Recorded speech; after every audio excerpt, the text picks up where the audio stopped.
Hi,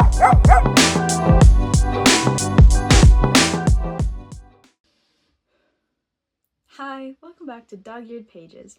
I've recently just finished reading Siege and Storm, written by Leigh Bardugo, the second book of the Shadow and Bone trilogy, and I've moved on to the next book called Ruin and Rising.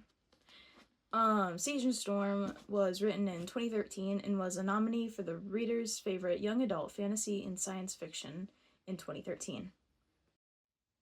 The description on the back of this book is, Soldier, Summoner, Saint. Alia Starkov's powers have grown, but not without a price. She is the Sun Summoner, hunted across the true sea, haunted by the lives she took on the Shadowfold, but she and Mal cannot outrun her enemies for long. Darkling is more determined than ever to claim Elena's magic and use it to take the Ravkan throne. Now, with nowhere else to turn, Elena enlists with help of the infamous privateer and sets out to lead the Grisha army. But as the truth of Elena's destiny unfolds, she slips deeper into the Darkling's deadly game of forbidden magic, and further away from her humanity. To save her country, Elena will have to choose between her power and the love she thought would always be her shelter. No victory can come without a price, and only she can face the oncoming storm. We left off with Mal and Elena on the run from the Darkling at the end of Shadow and Bone. For the first couple chapters, they're still on the run. Still, they are eventually attacked by the Darkling again, who has survived the attack on the Shadowfold, and now has control over some shadow monsters, also known as the Nichavoya.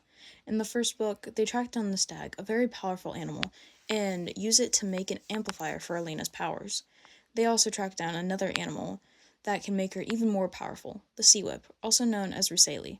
They find a way to kill it and make another amplifier for Elena, which shouldn't be possible, because in all the books she has read, when she was at the Little Palace, before she ran away, they always said that all Grisha can only have one amplifier, and that any more would be too much power for anyone to handle.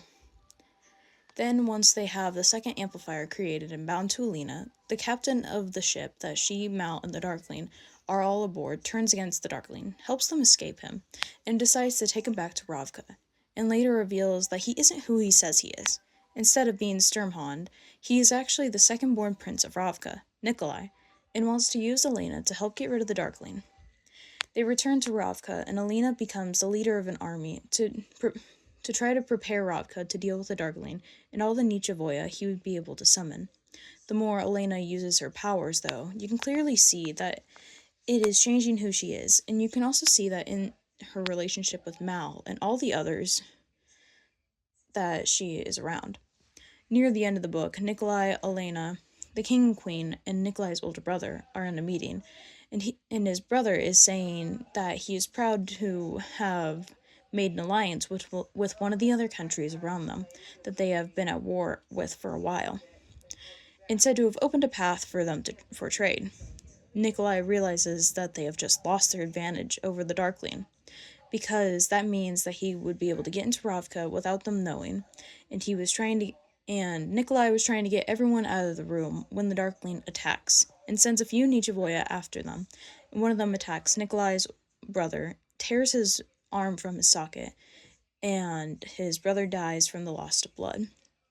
And so he takes his mother and father out of the room and tries to get them out of the country before the Darkling has a chance to kill them as well.